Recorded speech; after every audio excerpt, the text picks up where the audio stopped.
বিসমিল্লাহির রহমানির রহিম। সালাত দিয়ে আল্লাহকে যত ডাকা যায় আর কোন ইবাদত দিয়ে আল্লাহকে তত ডাকা যায় না। ইবাদতের জগতে একটা ব্যতিক্রম ইবাদত সালাত, যা মানুষের কোনো সমস্যা বুঝে না। আপনি ভালো আছেন না মন্দ আছেন, না দৌড়াচ্ছেন না বসে আছেন, এটা সালাত বুঝে না। আপনি ভালো আছেন না অসুস্থ আছেন, এটা সালাত বুঝে না। সময় হলে আপনাকে আদায় করতে হবে, আপনি বাধ্য। হজ অসুবিধা বুঝে, আমি অসুস্থ, টাকা আপনাকে দিলাম, আপনি হজ করলেন, হজ আমার হয়ে গেল। হজ অসুবিধা বুঝে, সালাত বুঝে না। সিয়াম রোজা অসুবিধা বুঝে, আমি অসুস্থ, একজন দুস্থ গরিব মানুষকে সকাল সন্ধ্যা খাওয়ালাম, সিয়াম আমার হয়ে গেল। কিন্তু সালাত এমন ইবাদত নয়। গাড়িতে উঠে আছেন, ঠেলে ঠেল মানে না, হাত উপরে করে শিকল ধরে আছেন, সালাতের টাইম পার হয়ে যাচ্ছে, এই অবস্থাতেই পড়তে হবে। দৌড়িয়ে চলে যাচ্ছেন, শত্রু তাড়া দিয়েছে, সালাতের সময় পার হয়ে যাচ্ছে, এই অবস্থাতে পড়তে হবে। পরিষ্কার কাপড় পরে সালাত আদায় করতে হয়, পরিষ্কার নেই তো যাতে পেশাব পায়খানা লেগে আছে সেটা পরি পড়ে, ওটাও নেই, এমনিতেই পড়ে। কোনো পরনে কাপড়ই নেই, উলঙ্গ অবস্থাতেই পড়তে হবে। সালাত একটা আশ্চর্য ইবাদত, যা মানুষের সমস্যা বুঝে না। এর মতো কোনো ইবাদত পৃথিবীতে নেই। এই জন্যই বহু বক্তব্যে আমার বলা আছে, এই ছেলেটার বয়স 15 বছর, সালাত আদায় করে না, তার বাপ বেঁচে আছে, এটা আমরা বিশ্বাস করি না। অযোগ্য কাপুরুষকে আমরা বাপ বলে সহজে আখ্যা দিতে চায় না। যদি বাপের মতো যোগ্যতা না রাখে তাহলে বিবাহ করলো কেন?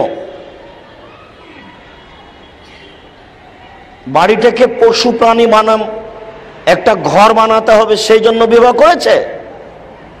ছেলেরা পশুর মতো শুয়ে থেকে সকাল 10টায় উঠবে, এই জন্য এই কাপুরুষ বিবাহ করেছে? টিভিটা বন্ধ করবে রাত 3টায়, উঠবে সকাল 8টায়, এই জন্য এই কাপুরুষ বিবাহ করেছে? এই কাপুরুষকে বিবাহ করতে আল্লাহ রাসূল নাকচ করেছেন, তুমি বিবাহ করো না, বিবাহ করলে ক্ষমতা লাগে। এখন রাত গভীর, এরপরও মেয়েটা রাস্তায় হাঁটছে ল্যাংটা হয়ে, ওকে হিন্দুর মেয়ে হাঁটছে কেন? কাপুরুষ বিবাহ করে জাতিকে কলঙ্ক করেছে, নিজেকে ধ্বংস করেছে, বিবাহ করলো কেন? ক্ষমতা না থাকে তো বিবাহ করে কেন? ওকে হিন্দুর মেয়ে রাস্তায় হাঁটছে, ওকে ইহুদির মেয়ে হাঁটছে, ওকে খ্রিস্টানের মেয়ে হাঁটছে, জোর করে ওর বাপ জান্নাত কিনবে? জান্নাত কি হাতের ময়লা? জান্নাত কি রাস্তায় পড়ে আছে? শতবার বলা আছে আপনাকে, 3 শ্রেণীর মানুষ জান্নাতে যাবে না, তার মধ্যে আপনি একজন। ওই মেয়ে আপনার। 3 শ্রেণীর মানুষ জান্নাতে যাবে না, তার মধ্যে আপনি একজন। রাস্তায় হাঁটছে বেহায়া লজ্জাহীনা, ওই মেয়ে আপনার। জন্ম দিয়েছেন আপনি, ঠেকাবো আমি মানে? এটা কে বললো আপনাকে? জোর করে জান্নাত কিনবেন? জোর করে জান্নাত কিনা যায় না, জান্নাত নীতির উপরে কিনা যায়। অতএব ভালো করে মনে রাখতে হবে, যারা বিড়ি তামাক জর্দা সিগারেট গুল নেশাদার দ্রব্য খায় পান করে, তারা জান্নাতে যাবে না। যারা পুরুষের বেশধারী নারী, যারা পুরুষের জুতা স্যান্ডেল পরে, যারা পুরুষের শার্ট প্যান্ট পরে, গেঞ্জি গায়ে দিয়ে প্যান্ট পরে চলে, তারা জাহান্নামে যাবে। তাদের জন্য জাহান্নাম অপেক্ষা করছে। বেহায়া, লজ্জাহীনা, অশিক্ষিতা, বন্য, বর্বর, অসভ্য নারী যেন নিজেকে শিক্ষিতা মনে করে অহংকার দিয়ে রাস্তায় না চলে, জাহান্নাম সামনে অপেক্ষা করছে। ফেরাউনের মতো মানুষ 400 বছর বেঁচে থাকার পরেও তার বাঁচার পথ হয়নি। অতএব এই নিম্ন শ্রেণীর বেহায়া নারীর বাঁচার পথ থাকবে, এই কথা যেন সে এবং তার বাপ মনে না করে। 3, দায়ুস, যে তার বাড়িতে বেহায়ার সুযোগ দিয়েছে সে জাহান্নামে যাবে। মেয়ের স্ত্রীর পথ বন্ধ করে তওবা করে ফিরে আসতে হবে, তারপরে জান্নাত। জান্নাত হাতের ময়লায় জেনে কেউ যেন না ভাবে জাহান্নাম হাতের ময়লা হতে পারে। সম্মানিত উপস্থিতি, বলছিলাম 15 বছরের ছেলে সালাত আদায় করে না, তার বাপ বেঁচে আছে, এটা আমরা বিশ্বাস করি না। কেন?